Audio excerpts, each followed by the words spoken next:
kinakabahan na po ako, Pastor. Jade, ang dami mong gustong mga opa.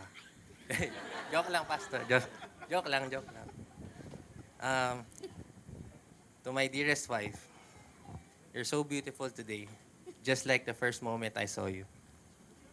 I remember your voice, the voice that makes me want to fall in love. You have changed me and made me a better person, and most importantly, you've drawn me closer to God. 5 years ago, I wanted to marry you, and then the pandemic happened.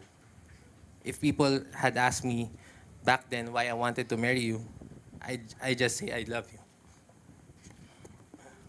But if you ask me now why I want to marry you, it's because whenever I look at you, I see how beautiful our God is. And this moment is our God's perfect timing. I remember when we were dating, you told me that you hated promises. But this vow is witnessed by God.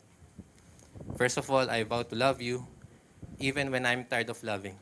Because for me, love is a choice, and I choose to love you every day. I promise to make you laugh when you're feeling down. I will trust you with all my heart and give the best version of myself. I vow to always protect you, provide for you, and put your needs above my own. I promise to listen with patience and understanding. I vow to be your partner in every aspect of life.